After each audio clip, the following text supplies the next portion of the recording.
एक वृद्ध व्यक्ति के आगे आने पर और जोश के साथ इस तरह से उस अनजान डायन को ललकारने पर वहां खड़े सभी लोगों में भी जोश आ जाता है और वो मां भवानी का जयकारा लगाते हुए तालियां बजाते हैं। गजराज भी गांव के लोगों का ये जोश और सहयोग देखकर बहुत खुश होता है। पहली बार वो गांव के कामों में शामिल हो रहा था। अब तक वो अपनी पढ़ाई में व्यस्त था, इसलिए उसे इतना पता नहीं था कि गांव के लोग किस तरह से ठाकुर साहब को फॉलो करते हैं या फिर उनकी बात को तवज्जो देते हैं। आज गांव वालों का इतने कम समय में ये सहयोग देखकर गजराज बहुत खुश हुआ। सभी लोगों को उनका काम बांटकर गजराज अपने घर चला जाता है और सब लोग अपने अपने काम में लग जाते हैं। गांव के प्रत्येक रास्ते और चौराहे पर लाठियां हाथों में लेकर लोग पहरा देने लग जाते हैं। उधर शमशान में पहुंचकर पंडित जी पूजा स्थल पर आसन लगा के बैठ जाते हैं और पूजा के लिए सामान सजाते हैं। पुजारी जी उनकी मदद करते हैं और ठाकुर साहब अपने आसन पर बैठे पूजा शुरू होने का इंतजार करते हैं। इधर दामोदर अपने घर में बैठे सोच रहा था। ठाकुर साहब से मिलने के बाद अभी तक वो अपने रूम से बाहर नहीं निकला था और सिर्फ वही बात लेकर वो पुरानी यादों में खोया हुआ था। जब भावेश दामोदर को खाना पूछने के लिए आता है तो दामोदर उससे बात करता है। क्या बात है पापा, आप आज कुछ उदास लग रहे हो? कोई टेंशन में हो क्या? क्या हुआ, जरा बताओ। नहीं, ऐसी टेंशन वाली कोई बात नहीं है, लेकिन कुछ सोच रहा हूं। कुछ ऐसी बातें जो काफी दिनों के बाद दिमाग में उभरी हैं, तो उनके बारे में अपने दिमाग को खंगाल रहा था। शायद कुछ तार जुड़ जाएं। ऐसी क्या बात है पापा? आज तक तो कभी आप इतनी टेंशन में दिखे नहीं। मुझे बताओ, अगर मैं आपकी मदद कर सकूं तो। हाँ, मैं यही सोच रहा था कि तुमसे भी इस बारे में बात करूं। तुम आ गए हो तो बैठो, मैं तुमको बताता हूं। जी पापा, जरूर बताइए। आपकी टेंशन दूर करने के लिए मैं सारी कोशिश करूंगा। तुमको एक काम करना होगा। तुम्हें याद है जब हमारे उस बच्चे के साथ वो हादसा हुआ था, तब तुम्हारी माँ भी बीमार होकर उसके बाद चल बसी थी। लेकिन उस रात को तुम्हारे ससुराल में पूजा पाठ करने के लिए कोई बाबा आए थे। अगर तुम सुगंधा से बात करके या फिर अपनी सास से बात करके उस बाबा का नंबर ला सकते हो या फिर उसका एड्रेस ले सकते हो तो बात आगे बढ़ सकती है। मुझे उनसे बात करनी है। हाँ, मैं जरूर कोशिश करूंगा इस बारे में पता लगाने की। लेकिन पापा, उस बाबा से आपको क्या काम? जरा मुझे यह भी तो बताइए, ऐसी क्या खास बात है जो आप इतने दिनों के बाद उस बाबा को याद कर रहे हो? मुझे शक सा हो रहा है। आप कुछ छुपा तो नहीं रहे हो? नहीं नहीं, वैसी टेंशन वाली कोई बात नहीं है बेटा। गांव में जो प्रॉब्लम चल रही है वो तो तुम्हें भी पता है, और आज ठाकुर साहब ने मुझे बुलाया था। उनका शक है कि तुम्हारे ससुराल से इस डायन का कुछ कनेक्शन हो सकता है, और कल रात को तुम्हारे ससुराल का एक बच्चा यहां मिला था जो मर चुका है। इस सिलसिले में ठाकुर साहब ने मुझसे बात की थी। अगर हमारे गांव में आई हुई उस डायन का कोई कनेक्शन तुम्हारे ससुराल से है तो फिर मुझे लगता है कि हमारी जिंदगी में भी डायन का कोई कनेक्शन है। वो कैसे पापा? मैं कुछ समझा नहीं। पहली बात तो आसपास के कई गांव में इस तरह से बच्चे गायब हो रहे हैं, जो आपने भी सुना है और ठाकुर साहब भी जानते हैं। और अगर सुगंधा के गांव से कोई बच्चा गायब हुआ है तो इसका मतलब यह है कि वो डायन उस गांव की भी नहीं है, क्योंकि अपने गांव में ही थोड़ी ना कोई ऐसी घिनौनी हरकत करता है। और मान लो उस गांव की होगी तो उसका कनेक्शन हमारे जीवन से कैसे हो सकता है? मुझे तो यह बात समझ में नहीं आई। तुम्हें ऐसे समझ में नहीं आएगी बेटा, लेकिन मैं कोशिश करता हूं तुम्हें समझाने की। किसी को बताना मत, और इस बारे में सुगंधा से या जानकी बहन से भी कोई बात मत करना। सिर्फ हमें उस बाबा जी के बारे में जानना है। उससे बातचीत होने के बाद सारे राज खुल जाएंगे। सिर्फ मुझे ऐसा लगता है कि उस डायन का हमारे जीवन से कोई कनेक्शन है, बाकी कोई ऐसा नहीं कह रहा है। इसलिए तुम इस बारे में किसी से भी बात मत करना, सुगंधा को भी मत बताना। जी पापा, मैं किसी से इस बारे में बात नहीं करूंगा, और बाबा जी के बारे में जो जानकारी लूंगा वो अलग तरीके से लूंगा। तो आप ये टेंशन मत लेना। बस आप ये बताओ कि आपको क्यों लग रहा है कि कनेक्शन क्यों हो सकता है? किस तरह से हमारे निजी जीवन में उस डायन का कोई तार जुड़ा हो सकता है? ये मैं इसलिए सोच रहा हूं कि तुम्हारी शादी के बाद लगभग हर साल सुगंधा गर्भवती हुई थी, लेकिन 4 साल लगातार वो बच्चे बोल भी नहीं पाए थे। या तो जन्म के 1-2 घंटे के बाद चले गए, या फिर वो बहू के पेट में अपना जीवन पूरा करके चले गए थे। लेकिन जो 5वां बच्चा हुआ था, तुम्हें तो पता है कि वो किस तरह का था, और उसके जाने का जो तरीका था वो भी बहुत अलग था। उसी तरह का मामला आजकल हमारे गांव और आसपास के गांवों में चल रहा है। तो तुम दोनों बातों को नोट करो तो कुछ समझ सकोगे। पापा, आपकी बात तो बिल्कुल सही है। जिस तरह से वो बच्चा अजीब रूप लेकर जन्मा भी था और जिस तरीके से उस वक्त वो गायब हुआ था, आज आसपास के गांव के जो किस्से हम सुनते हैं बच्चों के गायब होने के, वो भी कुछ उसी तरह से गायब हो रहे हैं। दोनों तरीके तो सेम ही मिल रहे हैं। ये बात तो आपकी बिल्कुल सही है। हाँ, तो इसी बात को दिमाग में रख 1.5-2 साल पहले हमारा बच्चा जिस तरह से गायब हुआ था, उसी तरीके से आज बाकी के बच्चे भी गायब हो रहे हैं। लेकिन हमारा बच्चा गायब हुआ था तुम्हारे ससुराल से। आज सबसे ज्यादा बच्चे गायब हुए हैं हमारे गांव के। आसपास के गांव के बहुत कम केस हैं ऐसे, जबकि हमारे गांव के ज्यादा हैं। अब सोचो कि कुछ कनेक्शन हो सकता है कि नहीं हो सकता है। पापा, कनेक्शन तो लग रहा है, लेकिन जिस डायन ने हमारा बच्चा गायब किया था, आज इतने दिनों के बाद वो हमारे गांव में आकर के बच्चों को गायब क्यों करेगी? ये भी एक सोचने वाली बात है। और वो बाबा जी डायन के बारे में जानते हैं या नहीं जानते, ये भी तो हमें नहीं पता। इसका रिजल्ट क्या निकलेगा और कैसे निकलेगा, मुझे कुछ समझ में नहीं आ रहा है। यही तो समझना है कि उस रात को बाबा जी ने जो पूजा पाठ किया था, क्या उसके दौरान उनको कोई डायन मिली थी? क्या उस पूजा पाठ का कुछ नतीजा निकला था? क्योंकि हमने तो उसके बाद ना तो कुछ देखा और ना ही बातचीत की। तुम्हारी माँ के बीमार होने के कारण उधर बिजी हो गए और उसके बाद जो कुछ हुआ तो हम ना तो वापस उसके बारे में चर्चा कर सके और ना ही उन बाबा जी से मिल सके। लेकिन अब मेरे माइंड में वो बात आ रही है कि हमें बाबा जी से मिलना चाहिए और उनसे बात करनी चाहिए। क्यों, तुम क्या कहते हो? जी पापा, बात तो आपकी बिल्कुल सही है।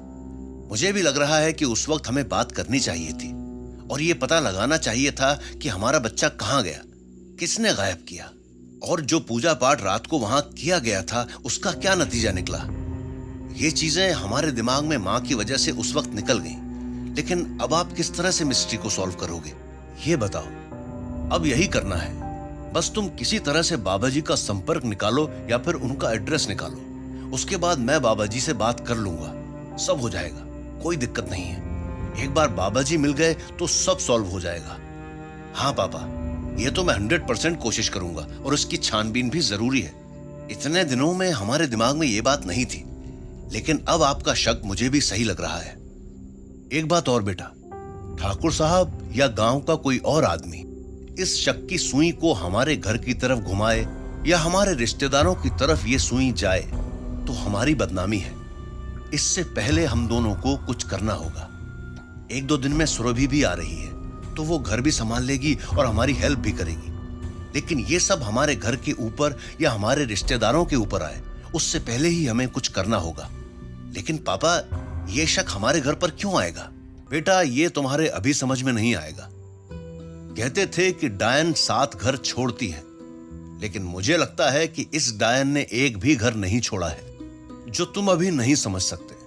बस अभी तुम ये कोशिश करो कि कैसे भी करके उस बाबा जी तक पहुंच जाओ। याद रहे, सुगंधा और जानकी बहन दोनों को हमारे इस शक के बारे में पता नहीं चलना चाहिए। दूसरी बात ये कि उनसे तुम बाबा जी का कोई कांटेक्ट लेना चाहो तो एक अलग तरीके से लेना। उनको ये शक ना हो कि गांव में जो बच्चे गायब होने की खबरें उड़ रही हैं, उस कारण तुम बाबा जी के बारे में पूछ रहे हो, बल्कि कोई और कहानी बताना जिससे कि वो लोग हाल ही के हुए हादसों के बारे में न सोचें। जी पापा, आप निश्चिंत रहिए, मैं अलग तरीके से ही बात करूंगा और हर संभव बाबा जी तक पहुंचने की कोशिश करूंगा। अभी आप दिमाग से इस टेंशन को निकाल दो, खाना खाइए और आराम से सो जाइए। ईश्वर ने चाहा तो कल मैं बाबा जी तक पहुंच जाऊंगा, वो भी आपको लेकर। उम्मीद तो मैं भी यही कर रहा हूं बेटा, क्योंकि सिर्फ तुम्हारे ससुराल का नाम आते ही ठाकुर साहब ने मुझे बुलाया। उन्होंने ये छानबीन कर ली कि इतने बड़े गांव में उस गांव का एक ही रिश्ता है, तो आगे भी छानबीन करेंगे। इस टाइम करीब 500 आदमी उन्होंने गांव की पहरेदारी के लिए लगा रखे हैं। अगर जरा सी भी ऊंच नीच हुई तो हम गांव में किसी को मुंह दिखाने के लायक नहीं रहेंगे, क्योंकि सच्चाई जानने की कोशिश कोई नहीं करेगा और सिर्फ शक की बिना पर ही गांव में तरह तरह की बातें उड़ने लगेंगी। इसलिए हमें पहले से ही इस बात का पता लगाना होगा। वो लोग इस डायन तक पहुंचे इससे पहले हमें उस डायन तक पहुंचना होगा, और अगर ऐसा ना हुआ तो हमारी बहुत बड़ी हार होगी।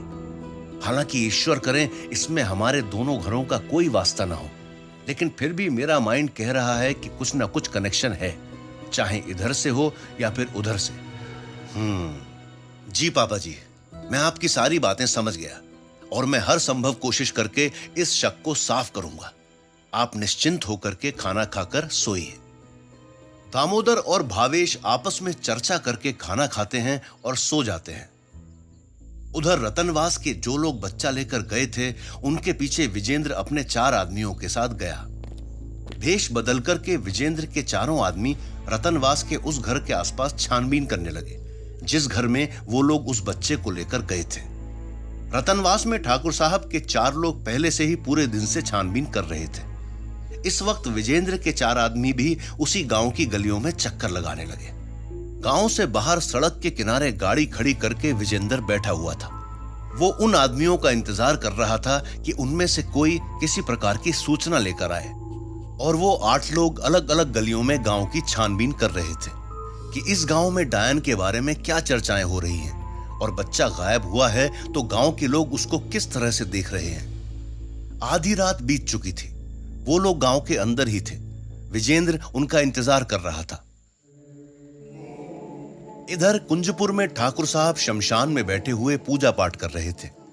खाना खाने के बाद भावेश सो गया, लेकिन दामोदर को नींद नहीं आ रही थी। आज कई दिनों के बाद वो उस हादसे को याद करके अपनी पत्नी की उन पुरानी यादों में चला गया था, जहां एक तरफ तो उस हादसे के होने का तरीका मालूम करने की कोशिश कर रहा था, और दूसरी तरफ अपनी पत्नी के जाने का गम कई दिनों के बाद वो महसूस कर रहा था। इधर गांव के बीचों बीच लोग पहरा दे रहे थे, तो गांव की एक गली से किसी महिला के रोने की आवाज सुनाई दी। वो लोग इधर उधर दौड़ने लगे, पहचान करने लगे कि ये रोने की आवाज कौन सी गली से आ रही है। आवाज की दिशा में वो लोग दौड़कर गए तो गांव की पूर्वी सीमा से लगते हुए एक गरीब किसान का घर था, जहां से वो रोने की आवाज आ रही थी। घर में एकमात्र महिला थी और उसकी 2 बेटियां थीं। महिला का पति घर पर नहीं था, वो बाहर गांव काम करता था। पहरा देने वाले सभी लोग दौड़कर घर के अंदर घुस गए और छानबीन करने लगे कि क्या हुआ। अपनी मां को देखकर वो दोनों लड़कियां भी रो रही थीं। जब लोगों ने पूछताछ की तो रो रोकर उन्होंने कुछ टूटा फूटा बताया कि 10 दिन पहले उनके एक भाई हुआ था और अभी अभी वो गायब हो गया। बेटा डरो मत, तुम हमें बताओ कि घर में कोई आया था क्या, आज दिन में या फिर अभी। तुम लोगों ने जो कुछ देखा हो वो बताओ, हम लोग उसे छोड़ेंगे नहीं और तुम्हारे भाई को भी वापस ला देंगे। काका, दिन में एक औरत मम्मी से मिलने आई थी और तो कोई नहीं आया था, और अभी हम लोग तो नींद में थे। मम्मी ने बताया कि वह टॉयलेट करने गई और वापस आई तो हमारा भाई गायब हो गया। हमने तो कुछ नहीं देखा। घर में सब जगह छान मारा लेकिन बाबू कहीं नहीं मिल रहा है। पहरेदार सोच में पड़ गए। ये डायन भी बड़ी शातिर है। पल भर का मौका देखकर वो बच्चों को उठा ले जाती है। अब उसका पीछा भी कैसे करें? क्या पता वो किस तरफ गई है। अचानक उनमें से एक बोला, अरे भाई लोगों, लेकिन ये हुआ कैसे? इस घर के बाहर तो पहरेदार होने चाहिए थे, वो भी नहीं है, क्योंकि छोटे ठाकुर ने आज उन सभी घरों के सामने पहरेदार लगाए थे जिन घरों में बच्चे थे। फिर यहाँ पर पहरेदार क्यों नहीं है? हाँ यार, ये भी सोचने वाली बात है। यहाँ पर कोई बंदा है ही नहीं। किसकी ड्यूटी लगाई थी यहाँ पर? उन लोगों को पकड़ो। अपनी ड्यूटी छोड़कर घर में सो रहे हैं और ऐसी लापरवाही गांव के लिए ठीक नहीं है। ठाकुर साहब को पता लग गया तो हम सबकी खबर लेंगे, इसलिए ये बात ठाकुर साहब तक पहुंचने से पहले ही हमें सॉल्व करनी होगी। पता लगाओ कि यहाँ आज किसकी ड्यूटी लगाई थी। आज छोटे ठाकुर ने यहाँ ड्यूटी लगाने का काम किसको सौंपा था? उस लड़के से संपर्क करना होगा। किसी को पता है कि कौन था जिसने पहरेदारी का काम किया था? हाँ, वो मनसुख का छोरा था, पढ़ा लिखा था, इसलिए छोटे ठाकुर ने उसको ये काम दिया था। अब इस वक्त वो गांव के चौराहे पर पहरेदारी कर रहा है। मुझे लगता है कि हमें वहां जाना चाहिए। उससे पूछने पर ही पता चलेगा कि यहाँ किसकी ड्यूटी थी। लेकिन फिर यहाँ से जो बच्चा गायब हुआ उसका कैसे पता चलेगा? वो डायन किस दिशा में गई है? क्योंकि वो भूत बनकर के तो आई नहीं है, ना ही हवा बनकर वापस गई है। 2 बार ऐसा हुआ था, तब हम लोग पीछे गए तो हमें मिली भी थी। इसलिए जितनी जल्दी हम इस डायन का पीछा करेंगे उतनी जल्दी से बच्चे को जिंदा वापस ला पाएंगे। हाँ, ये भी सही है। फिर क्या करें? एक काम करो, गांव के सभी रास्तों पर पहरेदार तो हैं, तो फोन करके पता करें। लिस्ट उस लड़के के पास ही है कि किस रास्ते पर कौन कौन लोग हैं और किसके पास मोबाइल है, तो वो सबको कॉल कर देगा और सब सतर्क हो जाएंगे, जिससे वो डायन गांव के अंदर ही पकड़ में आ सकती है। हाँ, ये तरीका ठीक है। चलो फिर दौड़ कर चलो, गांव के चौराहे पर जाते हैं। लेकिन 2 लोग यहाँ रुक जाओ, इस औरत को भी संभालो, ये बच्चियां हैं, इनको भी संभालो। 2 लोग वहां रुकते हैं, उस महिला और उसकी बेटियों को सांत्वना देते हैं। बाकी के लोग दौड़ के गांव के उस चौराहे के पास जाते हैं जहां पर वही 4-5 नौजवान पहरा दे रहे थे। तो उनसे आज की लिस्ट की बात करते हैं, लेकिन उससे ज्यादा जरूरी उस डायन को पकड़ना था। तो उस घर के पास ड्यूटी किसकी लगी हुई थी, इस बात पर ज्यादा ध्यान न देते हुए उन्होंने गांव के सभी रास्तों पर पहरेदारी कर रहे लोगों को सूचना पहुंचाने का सोचा। गांव का बच्चा गायब हो चुका है और वो डायन अभी गांव के अंदर ही है, अभी वो बाहर नहीं निकली है। तो सब लोग सतर्क हों तो वो पकड़ी जाए, इसके लिए एक के बाद एक सभी रास्तों पर सूचना पहुंचने लगी। कुछ मिनटों में ही गांव की पहरेदारी कर रहे सभी लोग अलर्ट हो गए। सबके पास डायन की गांव में घुसने की खबर पहुंच चुकी थी। रात के करीब 1 बजने वाले थे। इधर कुंजपुर में बच्चे के गायब होने की खबर सुनकर सभी पहरेदार चौकन्ने थे और डायन को पकड़ने की तरकीब सोच रहे थे। उधर रतनवास गांव में बाहर गाड़ी में बैठा हुआ विजेंद्र इंतजार कर रहा था और सामने से 2 लोग दौड़ते हुए दिखाई दिए जो गांव के अंदर से बाहर की तरफ आ रहे थे। विजेंद्र ने अनुमान लगाया कि शायद वो उसके आदमी हैं और कोई ना कोई सूचना लेकर आए हैं। गांव में खलबली मची हुई थी। पहरेदार इधर से उधर दौड़ रहे थे, एक दूसरे से संपर्क भी कर रहे थे, जो दूर थे या किसी अन्य रास्ते पर पहरेदारी कर रहे थे। दामोदर शर्मा भी जगे हुए थे। आज उनको नींद आई नहीं थी, काफी कुछ माइंड में चल रहा था। अचानक उसने अपने घर में कुछ आवाज सुनी, तो वो उठा, टॉर्च लेकर के रूम से बाहर निकला तो उसने देखा कि दीवार से छलांग लगाकर एक औरत उसके घर में आई है। दामोदर ने पहले तो उसको देखा, जब वो घर के पीछे की तरफ दौड़ी तो वो भी उसके पीछे दौड़ा। वो औरत घर के पीछे की तरफ भाग गई। पीछे जाकर के दामोदर ने देखा तो वहां पर कोई दिखाई नहीं दिया और गाय के तबेले में एक बच्चा तौलिए में लपेटा हुआ पड़ा था। दामोदर ने उस बच्चे को उठाया, इधर उधर देखा तो कोई नजर नहीं आया। वो डरने लगा कि क्या करूं, बच्चा किसका है, कहां से आया है। इतना तो वो समझ गया था कि जो डायन गांव में है वो ये बच्चा लेकर आई है, लेकिन वो पल भर में कहां गायब हो गई। उसने फिर इधर उधर देखा, लेकिन कुछ दिखाई नहीं दिया।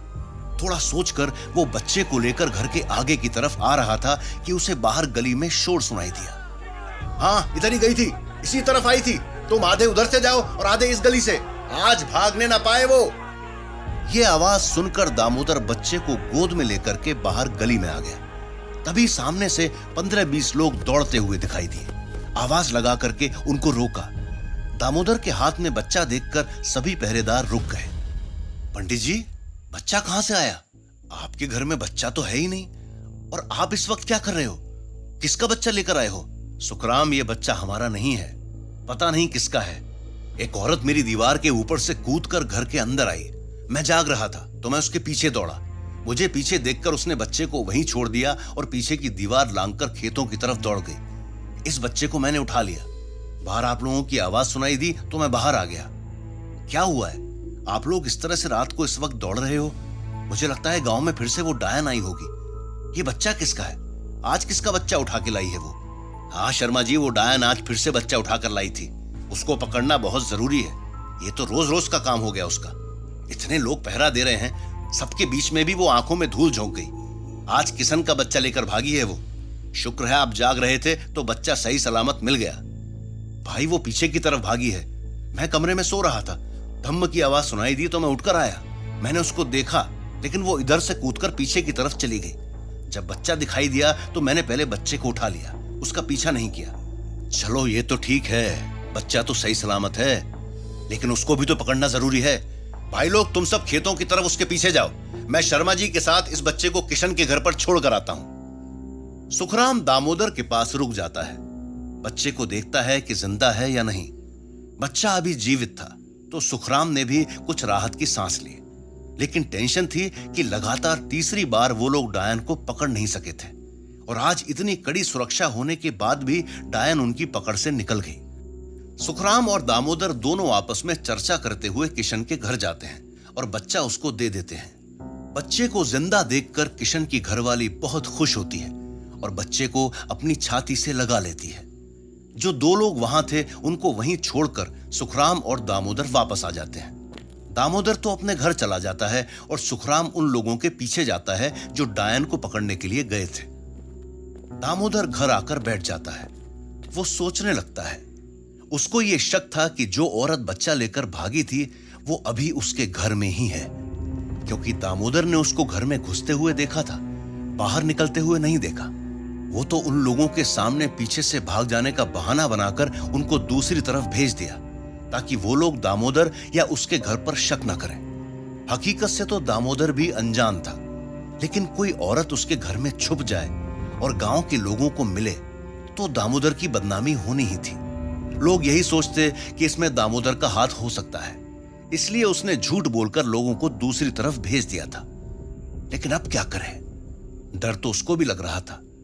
डर से ज्यादा ये चिंता भी थी कि कहीं गांव के वो लोग उस डायन को ढूंढते हुए वापस इधर ना आ जाएं। सोचकर दामोदर उठा और घर के पीछे की तरफ गया। डरते डरते वो सब जगह देखने लगा। उधर गांव के लोग पागलों की तरह पूरे गांव में डायन को ढूंढ रहे थे। ठाकुर साहब की पूजा पूरी हो गई और वो लोग शमशान से वापस मंदिर की तरफ आ रहे थे। गांव में शोर सुनाई दे रहा था, जिससे ठाकुर और पुजारी जी चिंतित हुए। आज की पूजा में कोई समस्या नहीं आई, इस बात से ठाकुर साहब प्रसन्न थे, किंतु अब जो शोरगुल सुनाई देने लगा था उससे वो परेशान हुए। पुजारी जी, क्या आपको भी कुछ आवाजें सुनाई दे रही हैं या फिर मेरे कान बज रहे हैं? हाँ ठाकुर साहब, आवाजें तो मुझे भी सुनाई दे रही हैं और ये हमारे लोगों की ही आवाजें हैं। लगता है गांव में कोई घटना घटी है। हम तो आज थोड़े खुश हुए थे कि हमारी पूजा आराम से पूरी हो गई, कल की तरह कुछ नहीं हुआ, लेकिन अब ये आवाजें कुछ विचलित कर रही हैं। हाँ, मुझे भी लग रहा है कि कुछ गड़बड़ है। हमें शीघ्र ही गांव के अंदर चलकर पता लगाना चाहिए कि क्या हो रहा है। ऐसा डर मन में पहले से था और अब ये ज्यादा होने लगा है। चलिए चलिए, अब तो गांव में जाने पर ही पता चलेगा। तीनों लंबे लंबे कदम बढ़ाकर गांव के अंदर आए और मंदिर के बाहर रुक गए। ठाकुर ने वहां खड़े दो आदमियों को अपने पास बुलाया और हो रहे शोर के बारे में पूछा। जब ये सुना कि आज फिर से बच्चा गायब हुआ है तो ठाकुर साहब वहीं बैठ गए। पुजारी जी और पंडित जी ने सहारा देकर उनको खड़ा किया और मंदिर के अंदर ले गए। ठाकुर साहब, इस तरह से कमजोर मत होइए। आप सोचिए कि गांव में जब पहली बार ऐसा हादसा हुआ था तो 2 बच्चे मर चुके थे और अब 2 दिन में बच्चे गायब जरूर होते हैं, लेकिन वो जिंदा वापस मिल जाते हैं। ईश्वर की आराधना का असर और गांव के लोगों का साहस मिलकर के उस डायन का काम पूरा नहीं होने दे रहे हैं। और यकीन मानिए कि इस पूजा के पूरा होने तक हम उस डायन को भी पकड़ लेंगे। लेकिन पुजारी जी, आज गांव में कितने लोग हैं, सब इस वक्त पहरा दे रहे हैं, फिर भी वो डायन गांव के अंदर घुस सकती है तो इसका मतलब ये हुआ कि वो बहुत ही ज्यादा ताकतवर है और वो कुछ भी कर सकती है। जैसा हम सोच रहे थे उतना आसान नहीं है उसको पकड़ना। उतना आसान ही है ठाकुर साहब, बस हमारी पूजा पूरी हो जाए तो हमारे पास भी वो ताकत आ जाएगी कि हम उस डायन को पकड़ सकेंगे। आप इत्मीनान रखिए, सब कुछ बहुत जल्द ही ठीक हो जाएगा। ठाकुर साहब को पुजारी जी ने ढाढ़स बंधाया और यकीन दिलाने लगे कि वो अगले 5 दिनों में उस डायन का खात्मा कर देंगे। उधर भावेश की अचानक आंख खुली तो उसने देखा कि सुगंधा नंगी होकर रूम के एक कोने में बैठी है। भावेश बिना आवाज किए सुगंधा को देखने लगा। सुगंधा के सामने एक नारियल जैसा कुछ पड़ा हुआ था। रूम में थोड़ा धुआं सा हो रहा था और अजीब सी स्मेल आ रही थी। भावेश चौंक गया। रात के 2 बजे सुगंधा बिल्कुल नंगी होकर कौन सी पूजा कर रही है और क्यों कर रही है? भावेश सोचने लगा कि अब क्या करूं, उठकर सुगंधा से बात करूं या फिर ऐसे उसको देखता रहूं कि वो आगे क्या करने वाली है। बाहर दामोदर घर में घुसी उस डायन को अभी तक ढूंढ रहा था। अचानक दामोदर की नजर पीछे पशुओं के लिए बनाए गए मकान पर पड़ी। वहां उसे कुछ कपड़े दिखाई दिए। दामोदर ने सीढ़ी लगाकर वो कपड़े उतारे तो उनको देखकर वो अचरज में पड़ गया। लेडीज ब्रा पैंटी और घाघरा ओढ़ना था। दामोदर ने गौर से देखा और सोचा कि ऐसे कपड़े तो सिर्फ बहू ही पहनती है और ये कपड़े बिल्कुल नए हैं, पर ये यहां क्यों पड़े हैं? दामोदर उन कपड़ों को लेकर अपने रूम में आया और रोशनी में उनको उलट पलट कर देखने लगा। एकदम नए कपड़े और इस तरह से फेंके हुए। यह बात दामोदर को हजम नहीं हुई। सोचने लगा कि ये कपड़े बहू के हैं या फिर किसी और ने फेंके हैं। लेकिन किसी के भी हों, इस तरह से नए कपड़े कौन फेंकता है? दामोदर उन कपड़ों के राज के बारे में सोचने लगा। इधर रूम में भावेश आधी आंखें खोले हुए सुगंधा को देख रहा था और सुगंधा अभी तक उसी तरह पूजा में लगी हुई थी। उधर गांव के सारे पहरेदारों ने गांव की हर गली को छान लिया, लेकिन कहीं कोई पदचिन्ह भी उनको नहीं मिला। सूचना गजराज तक भी पहुंची और आधी नींद से जागकर गजराज तुरंत आया। गांव के चौराहे पर करीब 100 लोग इकट्ठा थे। गजराज आया और सबसे बातचीत करने लगा कि क्या हुआ। भाई रोहित, ये क्या सुना है मैंने? इतनी सुरक्षा के बावजूद भी वो डायन बच्चा उठाकर ले गई। भैया सही सुना है आपने, ऐसा हो गया। जबकि सारे पहरेदार जाग रहे हैं, सब लोग चौकन्ने थे, फिर भी वो घुस गई गांव में। लेकिन बच्चे को गांव से बाहर नहीं ले जा पाई। बच्चा जीवित मिल गया। बच्चा जीवित मिला ये तो अच्छी बात है, लेकिन सोचने वाली बात यह है कि जब हर उस घर के आगे पहरा था जिस घर में बच्चा था, तो फिर किशन के घर से बच्चा गायब कैसे हुआ? क्या वहां पहरा दे रहे लोगों ने कुछ नहीं देखा? क्या वो लोग सो गए थे? छोटे ठाकुर, दरअसल बात यह है कि उस घर के आगे कोई पहरेदार था ही नहीं। जब हमने रोने की आवाज सुनी तो हम लोग दौड़कर वहां गए और देखा कि वहां कोई नहीं था। हमने रोहित को भी ये बताया था, लेकिन उस वक्त ज्यादा जरूरी उस डायन को पकड़ना था, इसलिए हमने टाइम बर्बाद नहीं किया। अब ये जानना जरूरी है कि उस घर के आगे किसकी ड्यूटी थी और वो कहां गए जब वो डायन आई थी तब। क्या पहरा दे रहे लोग गायब हो गए? ऐसा कैसे हो सकता है? अपने आदमियों को तो गिनो, कहीं ऐसा ना हो कि बच्चों को गायब करते करते वो डायन बड़ों को भी उठाने लग जाए। आप लोगों ने पता लगाया क्या कि जितने आदमी पहरा दे रहे थे, क्या वो सब हैं या फिर उनमें से कोई गायब हुआ है? जी छोटे ठाकुर, पहरा दे रहे सभी लोग हैं, हम में से तो कोई गायब नहीं हुआ है। तो फिर अब ये पता लगाओ कि उस घर के सामने आज पहरे के लिए किसको बोला था और वो लोग उस वक्त कहां गए थे। भैया माफी चाहता हूं, एक मिस्टेक हो गई, पता नहीं कैसे हुई लेकिन हो गई। क्या? कैसी मिस्टेक? भैया मेरे पास जो लिस्ट है उसमें किशन काका का नाम ही नहीं है, तो उनके घर के आगे कोई भी पहरेदार नहीं था। तुम इतने केयरलेस कैसे हो सकते हो रोहित? मैंने पढ़ा लिखा समझकर तुम्हें यह काम सौंपा था। अगर ठाकुर साहब को पता लगेगा तो कितनी बातें सुननी पड़ेंगी, मालूम है तुम्हें?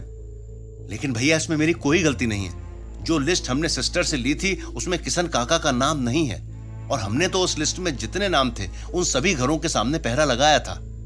क्या? ये कैसे हो सकता है? जब गांव के बाकी सब लोगों के नाम हैं तो फिर किशन का नाम उस लिस्ट में क्यों नहीं है? होना चाहिए ना। भैया ऐसा हो सकता है कि किशन काका तो इस वक्त यहाँ है नहीं, वो तो बाहर गए हुए हैं और उनके घर में कोई मर्द है नहीं, तो शायद उनका रजिस्ट्रेशन नहीं हुआ था सिस्टर के पास। लेकिन ये तो सिस्टर की भी गलती है ना कि वो उनके घर जाकर नाम जोड़े। उनकी ड्यूटी है ये। सरकारी नौकरी मिलने पर ये लोग लापरवाह कैसे हो जाते हैं? योजना के अनुसार तो हर घर में जाकर पता करना होता है ना कि घर वाले खुद अस्पताल में आए। जी भैया, नियम तो यही कहता है, लेकिन अब क्या हो सकता है? ये गलती तो हो चुकी है। कल आप जाकर सिस्टर को भी डांट लगाइए ताकि आगे ऐसी कोई गलती ना हो। हाँ, वो तो करना ही होगा। अब आप लोग 1 घंटे तक और गांव में घूमिए, उसके बाद ही घर जाना है। मैं मंदिर जाकर ठाकुर साहब से मिलता हूं। जी छोटे ठाकुर, हम पूरी चौकसी के साथ रहेंगे, आप चिंता मत करना। गजराज वहां से चला जाता है और वो सब लोग फिर से 5-5 के दल में बंटकर पहरा देने लगते हैं। उधर रतनवास में विजेंद्र के पास उनके 2 आदमी आकर यह सूचना देते हैं कि गांव में एक साथ 3 बच्चे गायब हो गए हैं। गांव के लोग काफी डरे हुए हैं और किसी को कोई उपाय नहीं दिख रहा है। विजेंद्र कुछ सोचकर गांव के अंदर जाते हैं और लोगों से बातचीत करते हैं। गांव के कई बुजुर्ग और नौजवान इकट्ठा हो चुके थे। भाई, आप लोग इस तरह से कैसे हाथ पर हाथ धरे बैठे रह सकते हो? कल आपके गांव का एक बच्चा गायब हुआ और आज आप लोग घोड़े बेचकर सो गए। आप लोगों को पहले से ही सतर्क हो जाना चाहिए था। जब एक बार ऐसा हादसा हो गया तो फिर क्यों आप लोग लापरवाह हो? अरे भाई, तुम कौन हो और कैसी बातें कर रहे हो? हम क्या करें? कोई चोर तो आकर के बच्चों को उठाता नहीं है। ये तो डाकण है जो हवा की तरह आती है और गायब हो जाती है। ऐसे में कौन उसके सामने जाए और कैसे जाए? देखिए, आप लोग इस तरह से सोचेंगे तो कुछ नहीं होगा और सारे गांव के बच्चे एक एक करके गायब हो जाएंगे। आप लोगों को हिम्मत करनी होगी और उसका सामना करना होगा। हमारे गांव में भी पहले दिन 3 बच्चे गायब हुए, लेकिन उसी वक्त हम एक बच्चे को जीवित वापस ले आए। और कल भी एक बच्चा गायब हुआ था, लेकिन कल भी हम उस डायन का पीछा करके उस बच्चे को छुड़ा लाए। हालांकि वो डायन हमारे हाथ नहीं लगी, लेकिन उसको भी हम पकड़कर ही दम लेंगे। इस वक्त हमारे गांव में 100 लोग जाग रहे हैं और पूरे गांव का पहरा दे रहे हैं, जबकि आपके गांव में सब लोग सो रहे हैं जैसे कि कुछ हुआ ही नहीं। ऐसे तो आप लोग कुछ नहीं कर पाओगे। लेकिन आप लोग बच्चों को जिंदा कैसे लाते हो? कहीं ऐसा तो नहीं कि आप लोगों की ही कोई चाल है? बच्चों को गायब करके आप लोग बेचते होंगे। अफवाह फैला दी कि आसपास के कई गांवों से बच्चे गायब हो रहे हैं, और इस अफवाह की आड़ में आप लोग ऐसा कोई धंधा कर रहे हो। हाँ काका, आप सही कह रहे हो, ऐसा हो सकता है। आजकल अखबारों में आता है ना कि शरीर के अंग निकालकर बेचे जाने वाले पकड़े गए। कहीं ये लोग भी उसमें शामिल तो नहीं है? नहीं तो रात के इस समय ये लोग इतनी दूर अपनी नींद क्यों खराब कर रहे हैं? इतने धर्मी तो नहीं लग रहे हैं कि हमारे दुख को कम करने आए हों। यहाँ आने का कोई तो मतलब होगा ही। भाइयों, आप लोग सही कह रहे हो। किसी दूसरे गांव का कोई आदमी इतनी रात गए हमारे गांव क्यों आया है, और इसको कैसे पता चला कि हमारे गांव में आज कोई बच्चा गायब होगा? मुझे तो लगता है कि यही चोर है जो अपने गिरोह को भेजकर बच्चे गायब करवाता है और फिर गांव में आकर इस तरह से बातों में लगाकर अपने आदमियों को भागने का मौका दे देता है। मारो इसको। हाँ हाँ, मारो इसको। यही है बच्चे उठाने वाले गिरोह का सरदार। मारो। कल का जहां बच्चा मिला था वहां उस ठाकुर के पास ये आदमी खड़ा था। मैं गया था बच्चे को लाने। जरूर ये उस ठाकुर की चाल थी कि एक बच्चा मारकर वापस दे दे, जिससे लोग ये ना सोचें कि ये काम इनका ही है और डायन के नाम की अफवाह उड़ा दी जाए। और इस कांड पर पर्दा डालने के लिए इसके गांव में शमशान में पूजा पाठ भी चल रही है। अब सोचो कि कभी शमशान में कोई पूजा देखी है? हाँ काका, ये तो कोई उठाई गिरा ही लगता है। अब हमारे गांव से जिंदा बाहर नहीं जाना चाहिए। भाइयों, मारो इस चोर को। इकट्ठा भीड़ में शोर होने लगा, मारो मारो। विजेंद्र ये देखकर चौंक गया। कहां गांव की भलाई करने आया था और होम करते हाथ जल गए। लेकिन अब अगर इस भीड़ ने हमला कर दिया तो एक हड्डी भी नहीं छोड़ेंगे। क्या करें? तभी भीड़ में से निकलकर 10-15 आदमी हाथों में लाठियां लिए हुए विजेंद्र की गाड़ी के आगे आकर खड़े हो गए। विजेंद्र गाड़ी में खड़ा हाथ हिलाकर सबको शांत करने की कोशिश करने लगा, लेकिन भीड़ थी कि चुप होने का नाम नहीं। अब विजेंद्र के चेहरे की हवाइयां उड़ने लगी। लोग उसकी गाड़ी के चारों तरफ फैल गए। किसी के हाथ में लाठी थी तो किसी ने पत्थर ले रखा था। भावेश को इस हालत में पड़ा देखकर दामोदर के हाथ पांव फूल गए। वो चौंक गया कि ये सब क्या हुआ। उसने अपने हाथ में पकड़े हुए वो कपड़े कमरे के अंदर फेंके और दौड़कर भावेश को संभाला। भावेश हिचकियां ले रहा था और खून की उल्टियां कर रहा था। उसका पूरा शरीर तप रहा था और पूरे बदन में कंपकपी छूटी हुई थी। भावेश की हालत देखकर दामोदर डर गया। उसने जोर से सुगंधा को आवाज लगाई, जो पीछे काम कर रही थी। आवाज सुनकर सुगंधा दौड़कर आती है और भावेश को इस हालत में पड़े देखकर वो रोने लगती है। दुखी होने का नाटक करती हुई सुगंधा भावेश को उठाने में दामोदर की मदद करती है और उसको दामोदर के कमरे में पलंग पर लिटा देते हैं। दामोदर दौड़कर पानी लेकर आता है और भावेश का मुंह साफ करता है। उसके मुंह से लगातार खून निकल रहा था। हड़बड़ाकर दामोदर ने अपना मोबाइल उठाया और गांव के वैद्य जी को फोन किया, लेकिन उन्होंने फोन अटेंड नहीं किया, क्योंकि सुबह सुबह का टाइम था। या तो वैद्य जी अभी उठे नहीं थे या फिर वो फ्रेश होने के लिए टॉयलेट में चले गए होंगे। दामोदर के चेहरे की हवा उड़ने लगी। भावेश की हालत देखकर वो खुद भी कांप उठा। अचानक से इस तरह से हालत का खराब हो जाना आश्चर्यजनक भी था। सुगंधा ने कमरे में अपने कपड़े देखे तो चौंक गई। उसे लगा कि ससुर को पता चल गया है, लेकिन अभी पूरा तो पता नहीं होगा, इसलिए मौका देखकर वो उन कपड़ों को साइड में करने लगी। पैरों से उसने कपड़ों को चारपाई के नीचे खिसका दिया ताकि ससुर का ध्यान उस पर न पड़े। हालांकि उसे पता नहीं था कि उन कपड़ों को लेकर पूरी रात दामोदर बहुत कुछ सोच रहा था।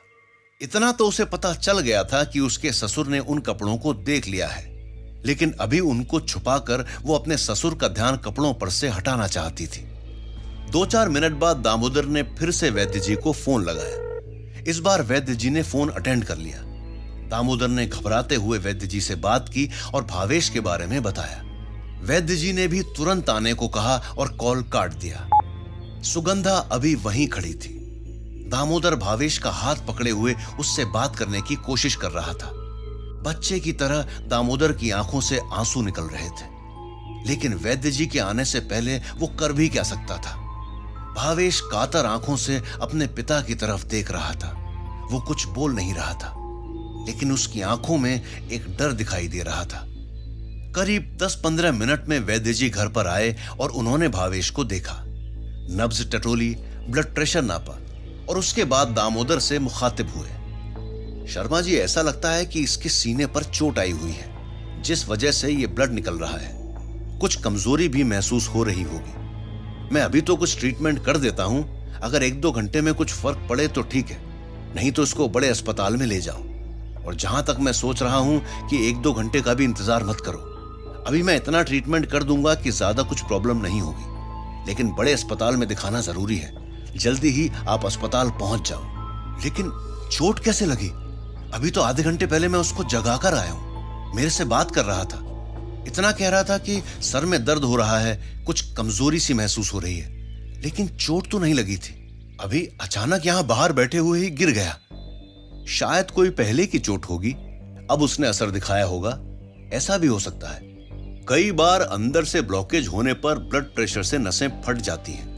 मैं अभी दर्द कम होने का इंजेक्शन दे देता हूं और कुछ एनर्जी के लिए भी, लेकिन आप इनको बड़े अस्पताल में ले जाइए। यहां गांव में इनका इलाज नहीं हो सकता है। जी वैद्य जी, अभी तो आप कुछ दवाइयां दे दीजिए, इसको लेकर मैं शहर जाता हूं। वैद्य जी भावेश को 2 इंजेक्शन लगाते हैं और कुछ 1-2 टैबलेट देते हैं खाने के लिए। उसके बाद वापस चले जाते हैं। दामोदर को समझाकर कि भावेश को घर पर रखना ठीक नहीं है, तुरंत अस्पताल ले जाओ। दामोदर वैद्य जी के जाते ही गाड़ी वाले को फोन करता है और करीबन आधा घंटे में एक गाड़ी दामोदर के घर के पास आकर रुकती है। सुगंधा और दामोदर भावेश की गाड़ी में बैठकर शहर के बड़े अस्पताल के लिए निकल जाते हैं। हालांकि सुगंधा को पता था कि भावेश को क्या हुआ है, लेकिन दामोदर को पता नहीं था और सुगंधा बता भी नहीं सकती थी। करीब आधे घंटे बाद शहर के बड़े अस्पताल में वो लोग पहुंच गए। सुबह सुबह का समय था तो ज्यादा भीड़ भाड़ नहीं थी। तुरंत भावेश का चेकअप हुआ और उसको एडमिट कर लिया गया। डॉक्टर ने दामोदर को बताया कि भावेश के सीने की कोई नस फट चुकी है और ऑपरेशन करना पड़ेगा। उसके लिए पहले उसका चेकअप और कुछ ट्रीटमेंट होगा। माथा पकड़ के दामोदर बैठ गया। वहीं दूसरी तरफ घूंघट से मुंह ढके हुए सुगंधा बैठी हुई थी। उधर गांव में विजेंद्र और गजराज दोनों सरपंच कार्यालय में बैठे हुए आपस में चर्चा कर रहे थे और शाम की पहरेदारी के लिए योजना बना रहे थे। भैया, ठीक तरह से सोच समझ के इस योजना को अंजाम देना है। अगर आज वो डायन गांव के अंदर घुसी तो हर हाल में उसे पकड़ना होगा, तभी ये सिलसिला खत्म होगा। अगर वो हर बार हमारे हाथों से बचती रही तो फिर उसकी ताकत बढ़ेगी और हमारे लोग निराश हो जाएंगे। विजेंद्र, तू ठीक कह रहा है। कुछ ऐसा करना होगा कि वो हमारे चंगुल में फंस जाए। और रात को तो तू यहां नहीं था, मैंने भी गलती कर दी थी। लोगों को पहरेदारी पर लगाकर मैं घर चला गया था। अगर उस वक्त मैं वहां होता तो शायद मैं भी कोशिश करता उसको पकड़ने की। लेकिन चलो, वो बात तो बीत गई। किंतु आज हमें सतर्क रहकर उसको पकड़ना ही है और वो आएगी पक्का, ये भी तय है। हाँ भैया, उसको तो आना ही है, क्योंकि उसका काम है तो अपना काम करेगी, लेकिन हमें भी अपना काम पूरी चौकसी के साथ करना होगा। उस रतनवास गांव के लिए क्या सोचा है? तू ऐसा बता रहा था कि उनके अनुसार वहां कोई बहुत बड़ी समस्या है, और मुझे लगता है कि यह समस्या वहां से हमारे गांव में आई है। तो अगर हम उस गांव में ही उस डायन को पकड़ लें तो? इसके लिए कोई आइडिया दिमाग में आ रहा है क्या? हाँ भैया, लेकिन वो इतना आसान नहीं होगा। हमें अपने कुछ 15-20 आदमियों को वहां भेजना होगा जो रात को छानबीन कर सके। लेकिन कल रात मैं भी फंस गया था, इसलिए वहां जाने वाले लोग हिम्मत वाले भी होने चाहिए और दिमाग वाले भी, जो किसी भी सिचुएशन से आसानी से निकल कर आ जाए। मैंने कुछ ऐसे आदमियों को बुलाया है, अभी आते ही होंगे। उनको समझा कर भेजेंगे। दिन में भी वो गांव की निगरानी करेंगे और रात में भी। फिर देखते हैं कि आगे क्या परिणाम आता है, उसके बाद हमें क्या करना चाहिए। चलो ठीक है, फिर पहले तो अपने गांव के सभी घरों में सूचना पहुंचाते हैं और उसके बाद उन लोगों को समझाकर वहां भेजेंगे। पापा जी के पास चलकर कुछ और विचार विमर्श करते हैं, देखते हैं शायद उनके पास कोई अलग आइडिया होगा। उनका अनुभव हमसे ज्यादा है तो वो कुछ बेहतर बता सकते हैं। हाँ भैया, आपकी बात बिल्कुल सही है। चलो फिर योजना के अनुसार बाकी तो काम करते हैं। गजराज और विजेंद्र सिंह दोनों गांव के राउंड पर निकल जाते हैं और 10-15 लड़कों को इकट्ठा करके उनको ये काम दे देते हैं कि वो गांव के हर घर में जाकर रात की पहरेदारी का आदेश सुनाएं। उसके बाद वो मंदिर की तरफ चले। और ठाकुर साहब के पास जाकर बातचीत करने लगे। मंदिर में ही सबने सुबह का नाश्ता किया और उसके बाद वो सब बैठ करके आपस में इस विषय पर चर्चा करने लगे। तभी ठाकुर साहब का मोबाइल बजा। हवेली से उनके पास कॉल आया था। बात करते ही ठाकुर साहब के चेहरे पर चिंता की लकीरें उभर आईं और ये देखकर विजेंद्र और गजराज दोनों चिंतित हो गए। क्या हुआ पापा? फोन पर बात करते ही आप इस तरह टेंशन में क्यों आ गए? किसका फोन था? बताइए, क्या बात हो गई? तुम्हारी मां का फोन था। बच्चा अजीब अजीब हरकतें कर रहा है और अपने आप चल भी रहा है। इतने कम दिन का बच्चा कैसे चल सकता है? तुम जरा दौड़कर घर जाओ और देखो कि माजरा क्या है। पुजारी जी ने गजराज को कुछ जरूरत के सामान की लिस्ट बनाकर दी। गजराज ने बच्चे को विजेंद्र को थमाया और दौड़ता हुआ गया। गांव की दुकान से सामान लेकर के कुछ देर में गजराज वापस आ गया। तब तक पुजारी जी हवेली के मंदिर में आसन लगाकर बैठ गए थे। विजेंद्र बच्चे को लेकर उनके पास बैठ गया था। गजराज ने सामान ला करके पुजारी जी को दे दिया। पुजारी जी ने सामान को जरूरत के अनुसार सेट किया और किसी पूजा की तैयारी करने लगे। बच्चे को गोद में लेकर विजेंद्र पुजारी जी के पास बैठा हुआ था और गजराज थोड़ी दूर बैठा हुआ चिंता में मगन होकर पुजारी जी की तरफ देख रहा था। गजराज के मन में इस वक्त गांव के हादसों से ज्यादा अपने बच्चे की चिंता हो रही थी, क्योंकि इतने सालों के बाद लड़का हुआ और वो भी अब इस तरह से अजीब बनता जा रहा है, तो भविष्य की किसी बड़ी अनहोनी से गजराज डर रहा था।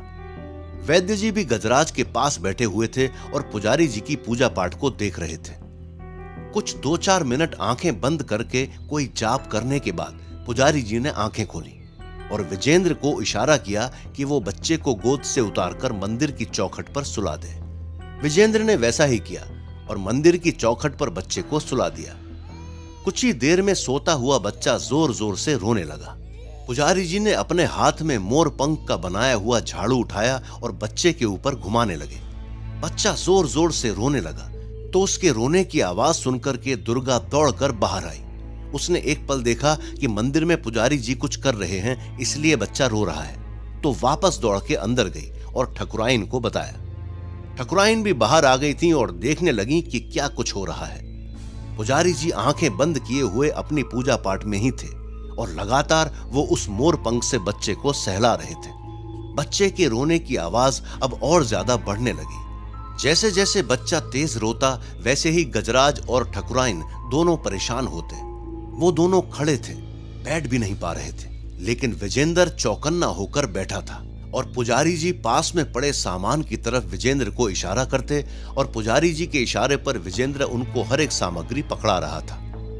पुजारी जी आंख बंद करके कुछ बोलते हुए उन सामग्रियों पर फूंक मारते और मोरपंख लगाकर बच्चे के ऊपर से घुमाते। करीब 10 मिनट तक इस प्रक्रिया को करने के बाद पुजारी जी ने आंखें खोली। विजेंद्र, तुम आग लेकर आओ, वो भी गोबर के टुकड़े से अंगारा बना करके लाना है और जल्दी लेकर आओ। जी पुजारी जी, बस 2 मिनट में आया। विजेंद्र आग लाने के लिए चला जाता है।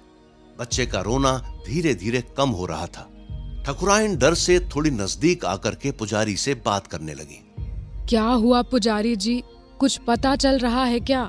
किस प्रकार की क्या समस्या हो सकती है? जी माँ जी सा, अभी थोड़ी देर में सब कुछ पता चल जाएगा।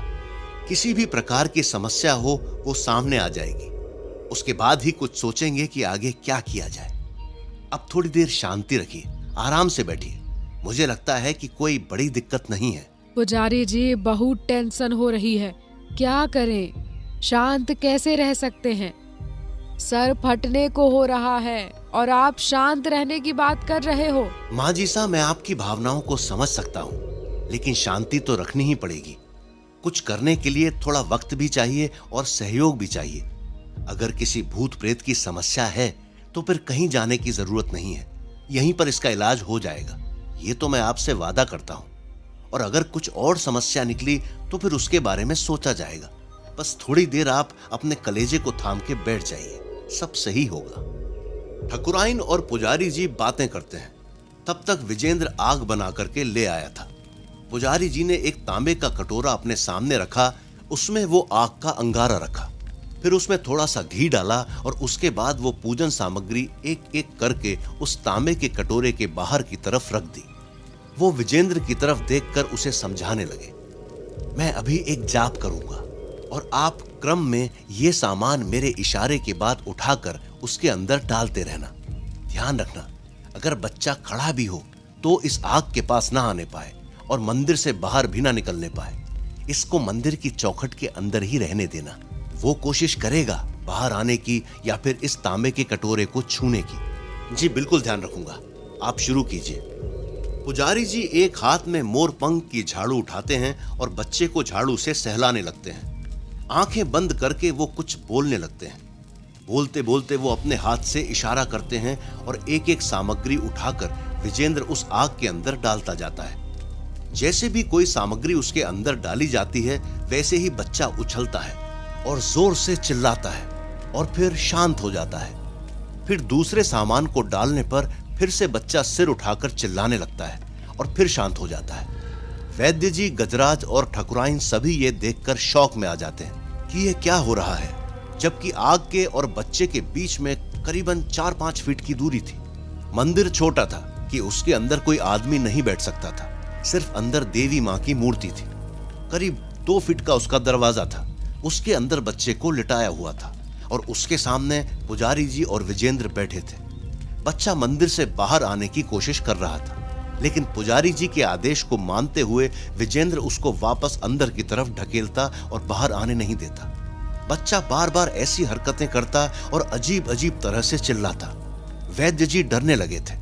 इधर पुजारी जी बच्चे की परेशानी का हल ढूंढने की कोशिश कर रहे थे और उधर बेहाल होकर के ठाकुर साहब मंदिर में टहल रहे थे।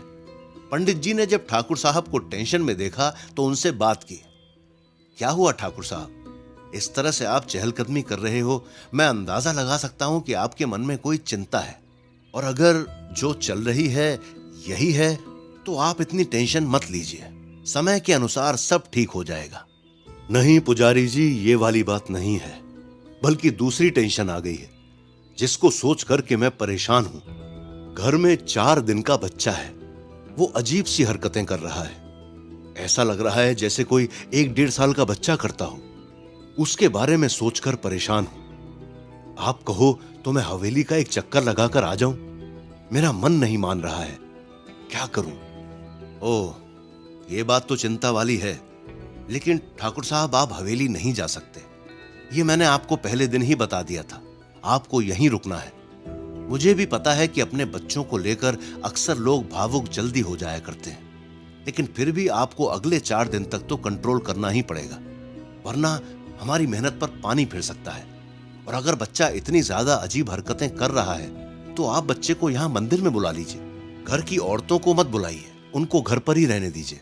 मैं यहाँ पर कोशिश करूंगा और देखूंगा कि बच्चे में किस प्रकार के लक्षण हैं। उसके अनुसार जो परेशानी है वो बता भी दूंगा और उसका इलाज भी बता दूंगा। आप निश्चिंत रहिए। पंडित जी, अभी तो पुजारी जी गए हुए हैं, वो कुछ कर रहे हैं, गजराज ने ऐसा बताया।